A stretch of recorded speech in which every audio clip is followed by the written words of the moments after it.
Shalom sahabat Alpetra Ministry, kita berjumpa kembali di channel Alpetra Ministry. Wih, lama tidak berjumpa nih. Tentunya pada kangen ya sama Bapak Pendeta Heri Sihaloho. Wah, Bang, pada kangen tuh Bang. Sobat Alpetra Bang. Ayo Bang, sapa dulu sobat Alpetranya Bang. Salam sahabat Alpetra, kita bersama lagi di podcast hari ini. Lama sudah tidak berjumpa, tapi doa saya tetap semua kita dalam keadaan sehat, dalam keadaan berkat-berkat Tuhan yang kita terima. Amin. Terima kasih untuk semuanya juga. Salam. Shalom. Amin, amin. Puji Tuhan.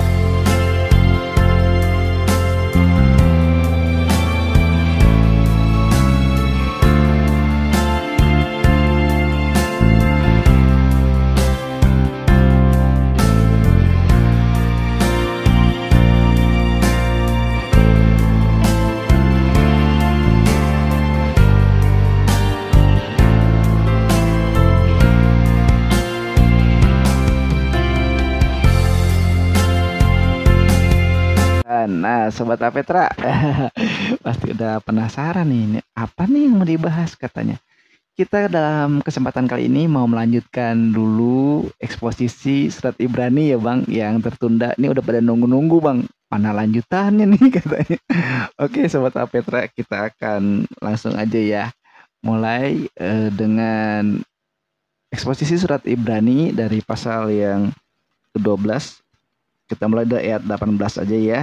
Dan kita berdoa dan percaya bahwa pertolongan kita hanya dalam nama Tuhan Yesus yang menciptakan langit dan bumi, dan hanya Dia juru selamat kita satu-satunya. Baik Bang, mungkin saya bacakan dulu ayatnya ya Bang. Nanti sahabat Apetra bisa mendengarkan penjelasan dari Bapak Pendeta Heri ya, atau dari Bang Heri, dari ayat-ayat yang saya bacakan. Saya bacakan dulu Sobat Apetra, Ibrani 12 ayat 18 sampai 29. Tanggung jawab yang berat. Lembaga Alkitab Indonesia memberi judul demikian.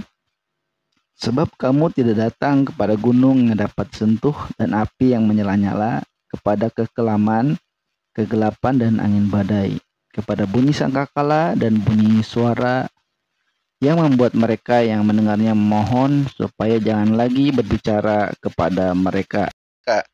Sebab mereka tidak tahan mendengar perintah ini. Bahkan jika binatang pun yang menyentuh gunung, ia harus dilempari dengan batu. Dan sangat mengerikan pemandangan itu. Sehingga Musa berkata, aku sangat ketakutan dan sangat gemetar. Tetapi kamu sudah datang ke Bukit Sion, ke kota Allah yang hidup, Yerusalem surgawi, dan kepada beribu-ribu malaikat, suatu kumpulan yang meriah, dan kepada jemaat anak-anak sulung yang namanya terdaftar di sorga, dan kepada Allah yang menghakimi semua orang, dan kepada Roh yang telah menjadi sempurna, dan kepada Yesus pengantara perjanjian baru, dan kepada darah pemercikan yang berbicara lebih kuat daripada darah Habel. Sampai situ dulu Bang, kita bacanya. Ini mungkin bisa dijelaskan Bang, ini maksudnya seperti apa nih Bang? Karena kayaknya ada cerita zaman Musa, terus juga ada perkataan nama jemaat anak sulung yang namanya terdaftar di sorga, dan juga maksud dari ayat yang ke-24 itu seperti apa? Silakan Bang. Ya, sahabat Alpetra, seperti yang sudah kita dengarkan dalam podcast sebelumnya, secara serial dari pertama, kedua, dan selanjutnya ya. Dan kita lanjutkan di pasal 12 ayat 18. Penulis Ibrani membandingkan di dalam perjanjian lama dengan perjanjian baru ini yang tadi dibacakan Kang Alfa. Baik situasinya maupun juga akibat-akibatnya. Misalkan kebiasaan orang yang sudah di dalam Yesus di situasi saat itu, kenapa tujuan surat Ibrani dituliskan? Karena masih ada orang yang mencoba menggunakan tradisi hukum Taurat, sementara dia sudah percaya kepada Tuhan Yesus. Sebabnya ayat 18, kamu tidak lagi datang kepada gunung yang dapat disentuh, atau api yang menyala-nyala, ya, dan lain sebagainya. Lalu di ayat 19, kepada bunyi sangkakala, bunyi suara, membuat mereka yang mendengarkan memohon supaya jangan lagi berbicara kepada mereka. Penulis mengingatkan supaya fokusnya kepada Yesus saja, ya, kepada domba dan perjanjian baru itu, yaitu Yesus atau Mesias yang sudah hadir, ya, di dalam hal itu, ya. Nah, kalau di ayat 18 sampai 25, di mana situasi yang dialami oleh banyak orang yang mengikuti Yesus tapi mempertahankan tradisi hukum Taurat, baik keistimewaan-keistimewaannya, ya, sampai ritualnya, sampai kepada tradisi kurban, ya, dan juga peraturannya. Nah, justru di sini khususnya di ayat 21, tadi Kang Alfa sudah baca, ya. Di sana disebutkan, dan sangat mengerikan pemandangan itu, sehingga Musa berkata, aku sangat ketakutan dan sangat gemetar. Tapi kamu sudah datang ke Bait Sion, ke kota Allah. Jadi orang yang berhadapan dengan Allah saat itu bisa dalam keadaan yang tidak bisa diharapkan kalau di era sekarang, pasti akan mati dibandingkan dengan dulu di perjanjian lama. Musa perkecualian, memang dia orang yang dikhususkan Allah untuk berbicara, untuk mendengar, ya, bahkan menerima kekudusan Allah. Tetapi dalam perjanjian baru, ya, secara karya dan juga pengorbanan Tuhan Yesus, siapa saja bisa dapat mendatangi Allah, ya. Siapa saja bisa menemukan Allah secara langsung lewat doa, lewat pembacaan firman Tuhan. Tidak lagi dikhususkan oleh pemimpin-pemimpin seperti dulu Musa memimpin Israel. Karena kita adalah orang yang sudah dimerdekakan, dibenarkan, ya, tidak turut dihukum. Dan Allah sudah mengutus Tuhan Yesus, ditunjuk langsung oleh Bapaknya sebagai korban pendamaian, sehingga kita bisa diterima oleh Allah lewat pengorbanan Tuhan Yesus. Nah, sepertinya penulis Ibrani ini ingin menunjukkan bahwa penerima surat, yaitu orang-orang yang sudah di dalam Yesus tapi masih melakukan tradisi hukum Taurat, penulis Ibrani meyakinkan bahwa jauh lebih mengerikan meninggalkan Injil daripada meninggalkan tradisi peraturan hukum Taurat. Penulis Ibrani meyakinkan lebih berbahaya, lebih mengerikan kalau meninggalkan Injil, ya. Jadi lebih baik tradisi perjanjian lama atau hukum Musa, peraturan atau juga ketetapan-ketetapan itu sudah tidak berlaku lagi. Ya, Yesus sudah benar-benar mati, ya, bangkit dan memberikan kepada kita langsung dapat memenuhi Allah yang kudus itu. Tidak lagi lewat kurban, tidak lagi lewat peraturan keagamaan, tidak lagi harus menyentuh A, menyentuh B, benda-benda, menghadirkan, dan lain sebagainya. Tidak, ya. Tidak. Justru apabila kita meninggalkan tradisi untuk menerima Yesus sebagai Tuhan Juru Selamat, ya, Ya. yaitu mengimani dan mensyukuri kasih karunia itu, itulah yang berbahaya.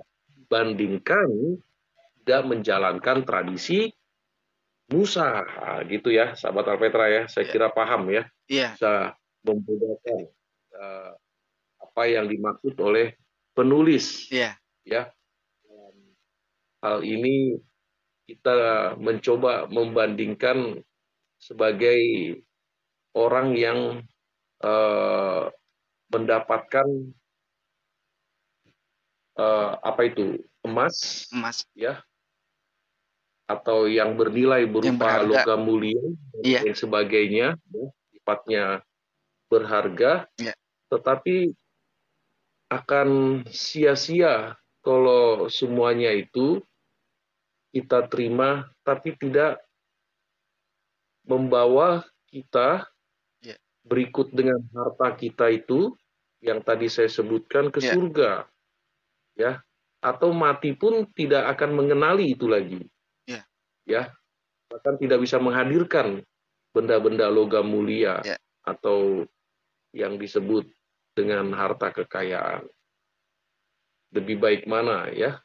Karena natur kita setelah mati sudah tidak dapat lagi mengenali itu. Natur kita natur mempertanggungjawabkan sebagai orang yang sudah diberi kebebasan, ya, mau ikut Yesus atau tidak. Nah, ada cerita anak muda yang ketika bertemu dengan Tuhan Yesus, Oh iya. tapi dia nggak mau jual hartanya ya, Kang Alpa ya. Iya betul. Tidak mau meninggalkan kekayaannya karena dia pikir baik di bumi maupun di surga harta itu melekat di dalam dirinya. Nah, lebih baik mana? Ya, kalau yang sifatnya terlihat itu pasti fana ya. Ya. Itu akan habis benar. Sifatnya terlihat. Tapi yang bersifat spiritual, rohani, ya, berupa anugerah, kasih karunia dari Tuhan, itulah yang akan kita dapatkan baik di bumi maupun di surga, ya. Jadi langit bumi kan terkait dengan bumi dan surga. Nah, kita harus bisa bedakan itu, ya. Jangan mengikut Tuhan karena legalistis, ya, karena peraturan, kewajiban, karena habisi rutin. Jangan, ya, mengikuti Tuhan memang karena kita cinta. Puji Tuhan, saudara, dan kita tetap mengingat ya prioritas di dalam kehidupan kita. Cinta Tuhan, cinta keluarga, jaga kesehatan. Karena kita mendapatkan kasih karunia keselamatan dari Tuhan, sehingga kita dalam hidup kita, baik kita ke gereja, baik kita membaca Alkitab dan melayani Tuhan selama di bumi, karena panggilan untuk bertumbuh, panggilan untuk melayani dan memberkati sesama kita, bukan terpaksa. Atau bukan takut dengan peraturan, ya. Mengikut Yesus bukan karena peraturan seperti tradisi Musa, perjanjian lama itu. Ya, yang kedua terkait dengan anak-anak sulung yang terdaftar dalam kerajaan surga, tentu mereka atau kita, saya, sahabat Alpetra, Kang Alpa, yang sudah mengalami lahir baru, ya.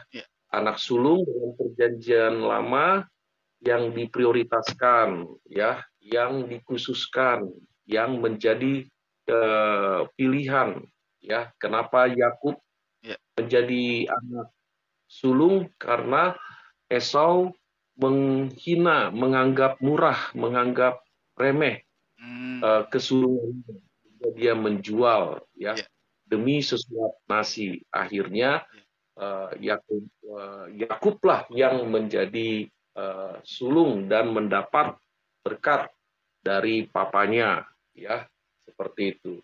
Bukan berarti Esau tidak mendapat berkat, mendapatkannya kalau kita membaca ayat dan pasal itu, tetapi yang dia dapat adalah beban, ya, atau yang dia dapat adalah tidak mendapatkan yang sama didapatkan oleh Yakub, adiknya itu, karena dia menjadi yang sulung akhirnya. Nah, secara teologis di Perjanjian Baru bukan dari urutan kandung atau adik kandung, kakak kandung, anak dari orang tuanya, tetapi secara teologis kita dikhususkan, dikhususkan, dipilih karena kita sendiri yang bertanggung jawab ingin mengikut Yesus, sahabat Alpeta, supaya bisa ke surga, karena di surga tidak ada dosa, kita punya keinginan kan, yaitu keinginan untuk menyelesaikan seluruh pemberontakan atau dosa-dosa kita, yaitu dengan memohon Tuhan tinggal dan membersihkan. Nah, sekarang Tuhan sudah bersihkan, karena kita yakin Alkitab mengatakan apabila kita mengaku, apabila kita menerima dengan mulut dan hati kita, maka Dia akan menyelamatkan kita. Nah, ada istilah anak sulung, ada istilah yang dikhususkan. Kitalah yang dikhususkan Allah karena kita inisiatif, sadar diri, membuka hati, percaya kepada Kristus. Dan nama kita tercatat dalam buku kehidupan. Selain surat Ibrani, dalam Wahyu pasal 20 ayat 15 juga dikatakan berbahagialah namanya yang tercatat. Nah, kalau yang tidak tercatat, bagaimana mungkin dia disebut sulung? Bagaimana mungkin juga statusnya diperhitungkan oleh Tuhan tidak lagi terhukum. Begitu ya, Kak? Betul sekali, Bang. Nah, itu ya, jadi sahabat Alpetra ya, dan juga di ayat 24 udah jelas ya, tadi Abang juga udah jelaskan ya, bahwa hanya Tuhan Yesus yang akan menjadi pengantara, dan juga tadi kenapa Bang Heri juga jelaskan di setiap penjelasan surat Ibrani ini, eksposisi Ibrani ini ada kaitannya dengan selalu Perjanjian Lama, karena memang demikian ya Bang. Surat Ibrani ini menunjukkan bahwa iman para nabi di Perjanjian Lama dan Perjanjian Baru itu semuanya tertuju kepada Tuhan Yesus, tadi seperti yang awal Abang bilang ya, semuanya tertuju. Iya. Oke, Sobat Alpeta, kita lanjutkan ya. Ini saya baca satu ayat dan saya langsung ingin dapat penjelasan dari Abang. Pasti Sobat Alpeta juga sama ya. Ayat 25, jagalah supaya kamu jangan menolak Dia yang berfirman, sebab jikalau mereka yang menolak Dia yang menyampaikan firman Allah di bumi tidak luput, apalagi kita jika kita berpaling dari Dia yang berbicara dari surga. Nah, ini gimana Bang? Maksudnya Bang? Kan jadi ya Bang. Sahabat Alpeta, penekanan supaya jangan menolak, jangan melepaskan iman, kata kunci yang banyak di dalam Perjanjian Baru khususnya di surat Ibrani ini bagi penulis supaya orang yang mengalami hidup di dalam Yesus khususnya di perantauan dan juga si penerima surat itu benar-benar hidup dengan kesungguhannya hidup dengan perjuangannya, jangan murtad, jangan move on, meninggalkan Yesus. Pasal 6 ayat 2, 3, 4 tidak mungkin lagi ada penyaliban, tidak mungkin lagi kan ada karya Yesus yang kedua atau sengsara Yesus. Di ayat 25 supaya jangan menolak. Tetapi kalau kita temukan sejarah kekristenan awal perdana, tidak sedikit juga mereka yang dipersekusi akhirnya menolak. Lalu takut sampai membuktikan surat darah yang dibuatkan oleh kaisar dan dipaksa ya, tapi ada juga yang dipersekusi tetap bertahan imannya, tidak mau menolak ya. Dia tidak meninggalkan Yesus.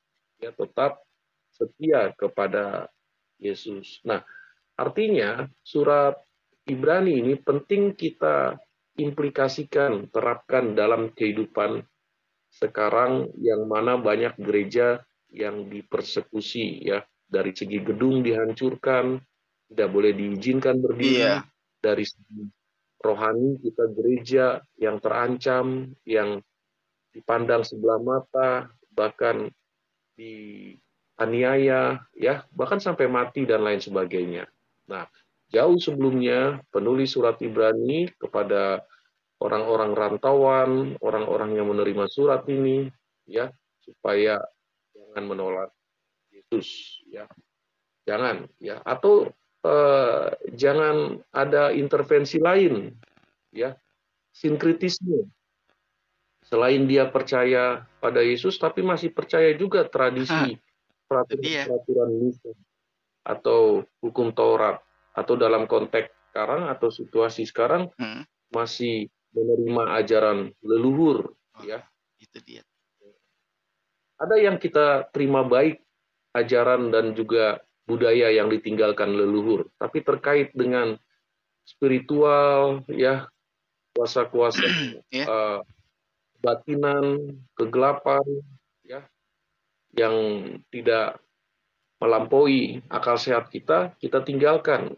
Nah, tapi kalau kita ketemukan tidak sedikit juga di era sekarang, selain dia percaya kepada Yesus, ya, bahkan menjadi uh, orang yang sangat berpengaruh di gereja, entah itu penatua, majelis, bahkan pendeta, masih juga menerima ajaran-ajaran leluhur itu. Ya, nah ini kata penulis surat lebih baik supaya meninggalkan atau menolak. Nah itulah yang ditolak, bukan Yesusnya. Tujuannya diterima. Yesus mungkin tradisi yang sudah itu tradisi luar itu. Hey, sudah di like belum? Sudah dibagikan belum video Alpetra? Bagikan dong, masa bertumbuh sendirian aja? Temennya nggak dikasih tahu, kasih tahu lah. Masa kamu mau selamat sendirian? Jangan dong, bawa teman. Lihat Alpetra, kasih masukan buat Alpetra.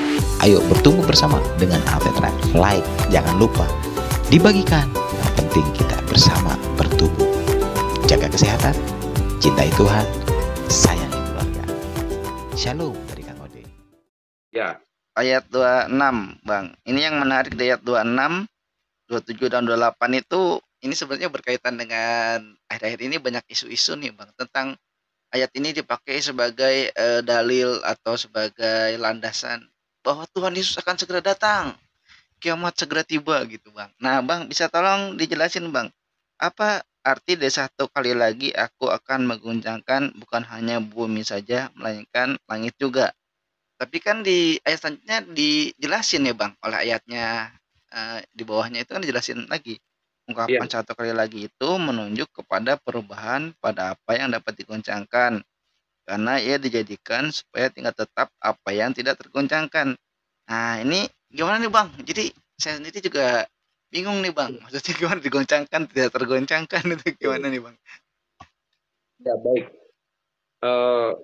Tadi saya menyebutnya Yesus ditunjuk oleh Allah ya, oleh Bapaknya, penyelamat dan juga berkuasa ya atas bumi dan surga, bahkan nanti akan menghakimi ya seluruh eh, pelosok bumi saja dia dapat guncangkan ya. Ada beberapa banyak yang terjadi tentang keadaan bumi jelang keadaan sebelum Yesus datang atau dunia seperti apa.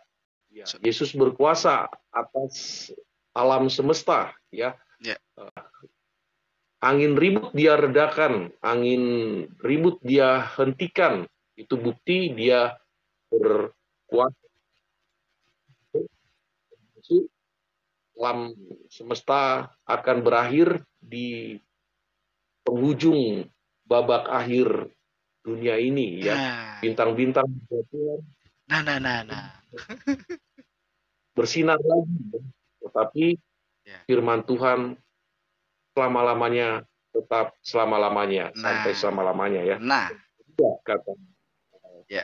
Nah, masalahnya memberitahu tentang hal itu kok kita masih tidak percaya kepada Tuhan Yesus Iya. sebagai penguasa di bumi dan surga. Karena penguasa berarti mampu mengguncangkan. Nah, tapi ada yang tidak bisa terguncangkan ya, yaitu kediaman Allah di mana Yesus sebagai raja di atas segala raja dan penguasa.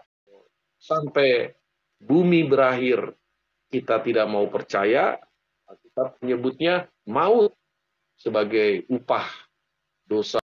Oke, Bang, kita lanjutkan. Nah, Sobat Alpetra, jadi dari ayat 28 ya, jadi karena kita menerima kerajaan Allah yang tidak tergoncangkan, marilah kita mengucap syukur dan beribadah kepada Allah menurut cara yang berkenan kepadanya dengan hormat dan takut. Sebab Allah kita adalah api yang menghanguskan.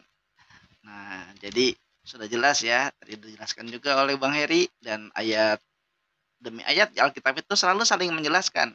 Jadi kalau ada masih yang bilang kontroversi lah, Alkitab itu tidak nyambung lah bacanya, belum tuntas bro. Tuntas dulu bacanya ya, baca pelan-pelan. Jadi bisa memahami ya. Karena Alkitab menjelaskan dengan sendirinya, dibantu dengan Roh Kudus pastinya ya. Makanya kenapa Bang Ya. Heri bisa menjelaskan, karena ada Roh Kudus yang ada di antara kita. Di antara kita semua, bukan di antara saya dan Abang saja, tapi di antara penonton juga Roh Kudus hadir. Jadi memberikan pengertian. Kita masuk ke pasal 13 nih, Bang. Ini pasal 13 ini menarik ya, Bang ya. Dari ayat 1 sampai ayat terakhir aja, ini ayat-ayat di Ibrani 13 ini banyak sekali yang wah luar biasa sekali nih, Bang. Jadi mungkin saya hanya bisa bilang ke sahabat Petra ya. Ayat 1 peliharalah kasih persaudaraan. Terus Ibrani 3 ayat 5 sampai 6. Wah, itu sangat terkenal sekali ya. Aku sekali-kali tidak akan membiarkan kau dan aku sekali tidak akan. Wah, itu. Terus ayat 6-nya, sebab itu dengan yakin kita dapat berkata, Tuhan adalah penolongku, dan seterusnya ya. Terus di ayat 8 juga ya, Bang ya. Yesus Kristus tetap sama, baik sekarang, baik kemarin, hari ini, dan sampai selama-lamanya. Terus juga ayat 16 ya, banyak lah pasal 13 ini yang menarik ya, Bang. Nah, ini Bang mungkin bisa Bang bagikan kepada Sobat Apetra, Bang, dari pasal 13 ini yang tentunya menguatkan. Silakan, Bang. Ya, baik. Sahabat Alpetra, di akhir kitab Ibrani, ya, pasal 13, nah ini mungkin di akhir dari tradisi Paulus menulis surat selalu memberikan nasihat-nasihatnya. Tapi benar atau tidaknya itu setidaknya ini adalah firman Tuhan. Mereka yang masih belum paham tentang anugerah Allah dalam Yesus Kristus, kurban-kurban ya, sampai seperti apa orang yang sudah diselamatkan dan harus seperti apa bertahan, dan sebaliknya apabila bertahan atau tidak bertahan untuk mengimani Yesus di akhir hidupnya. Nah, itu sebabnya perlu ada nasihat bersama-sama tentang kasih persaudaraan di ayat pertama ya, lalu memberikan kasih dengan wujud tumpangan kepada sesama ya, dan memberikan pada supaya hidup untuk memperhatikan ya, tidak egois, tidak idealis ya, tapi memperhatikan hati. Ya. Juga nasihat supaya tetap berhati-hati terhadap ajaran-ajaran yang mencoba mempengaruhi banyak tuh sekarang keimanan mereka. Iya. Disesatkan ya. Itu dia tuh. Berbagai ajaran, berbagai tradisi juga disebut di sana, menuruti aturan-aturan terkait dengan makan, minum, Iya, Ya, mereka sesatkan. tidak lagi melihat peraturan-peraturan atau ritual yang menjadi legalistis, ya, legalis Iya, tradisi sebelumnya. Ya, kepada pusat perhatian mereka hanya kepada Yesus, ya, yang disebut di sana sebagai Mesias datang, ya, bagi mereka, ya, siapa saja bisa langsung eh, berdoa kepada Tuhan Yesus, berharap kepada Tuhan Yesus.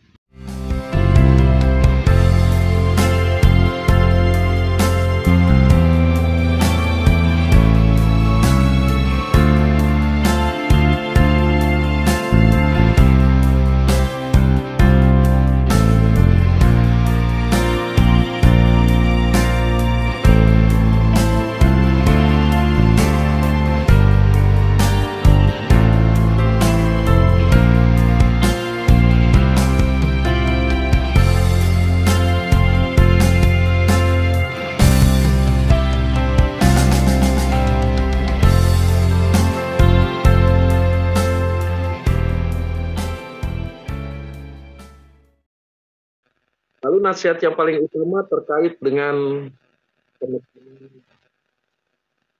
teologi, yaitu inti dalam pribadi Yesus, ya, bahwa dirinya adalah Tuhan yang tidak berubah. Ibrani 13 ayat 8. Lalu dia juga gembala agung di ayat 20, ya. Dan gembala, ya, seperti kita lihat menggembalakan domba-domba, begitu juga kita orang yang percaya dan meyakini Yesus dalam hidup kita. Berkat juga Tuhan memelihara sampai pada akhirnya. Yang penting nasihat dari penulis surat ini, jangan menyalibkan Tuhan sekali lagi, ya, karena Dia sekali saja, iya. ya, dan bangkit. Menebus Ya. dosa kita semua Ya. ya Bang. 35, jangan melepas keyakinanmu, ya, janganlah gunakan kekaanmu. Oh iya, Kalau sudah lahir baru, iya dong. hidup dalam berjuanglah. Nasihat itu supaya berdoa, ya, Ya. dan juga hidup dalam komunitas teman dan saudara dan bertumbuh kembangkan kehidupan spiritual kita, ya, sama nasihat itu dulu dan juga sekarang kita. Ayat yang ke-7, ingatlah akan pemimpin-pemimpin yang telah menyampaikan firman Allah kepadamu. Mereka, ya, ada banyak pemimpin, ya, yang mereka menjadi teladan, menjadi contoh, ya, bergeser, ya, yang karena motifnya kekayaan, materi, ya, jadi panggilannya untuk memberitakan Injil, tidak lagi, ya, tetapi ada yang juga bertahan, ya, dia sangat kuat panggilannya, ya, dia terus segala apa yang menjadi kepentingannya dia singkirkan dan memusatkan, ya, pelayanan tentunya, ya.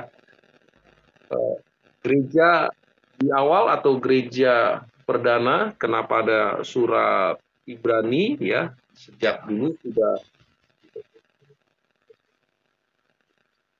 penilik, dalam hal ini penatua, ya.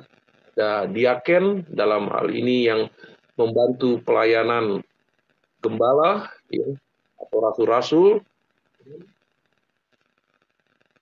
Ada mereka yang mengalami kemunduran, ada mereka yang mengalami gejolak, ya, perselisihan dan lain sebagainya. Itu sebabnya Rasul mengimbau, meminta peraturan syarat, ya, untuk memenuhi mereka yang dipercayakan oleh Rasul memimpin. Dan di zaman ya, ada perbedaan kasta, ya, atau kualifikasi tingkatan pelayan, ya, semua sama Ya. di jajaran Tuhan. Orang percaya wajib terpanggil untuk memberikan kesaksiannya, testimoninya, ya, kepada orang yang belum percaya kepada Yesus. Gembala atau juga penginjil, ya, mereka adalah orang yang memberikan hidupnya 100%. Ada sampingan job site, ya, jadi sepenuhnya betul-betul untuk melayani Tuhan. Siapa mereka? Pemimpin. Kita hormati, kita pemimpin gereja maupun pemimpin negara kita. Karena ada anjuran nih, nasihat juga di pasal 13, ya, yaitu di ayat yang ke-17. Taatilah pemimpin-pemimpin. Nah, ya itu betul, Bang.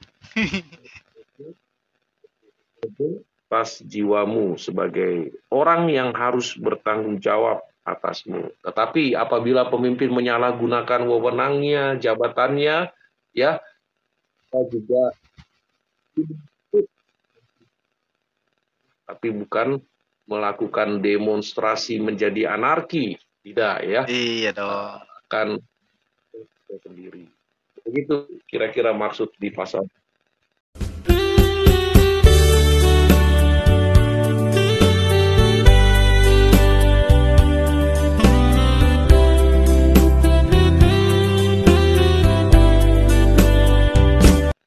Nah, Sobat Apetra, selesai sudah eksposisi kita di surat Ibrani ya. Buat yang penasaran ya, yang di awal kita di pengantar ya. Ini semoga menjawab ya, bahwa demikianlah panjang, lebar, dalam, tinggi, luas surat Ibrani yang sudah dijelaskan oleh Bapak Pendeta Heri Syahloho. Dan Sobat Apetra, kalau ada komentar boleh ya Bang ya. Mungkin ada yang mau nanyain tentang surat Ibrani ya. Ya silakan ya, nanti bisa kita jawab ya. Terima Ya, kasih betul. nih buat Sobat Apetra yang setia nih untuk menonton ya. Baik Sobat Apetra, terima kasih atas perhatiannya. Sampai sini dulu perjumpaan kita. Terima kasih Bang. Dan tetap salam cinta Tuhan, cinta keluarga, jaga kesehatan. Cinta, jaga kesehatan, Maranatha.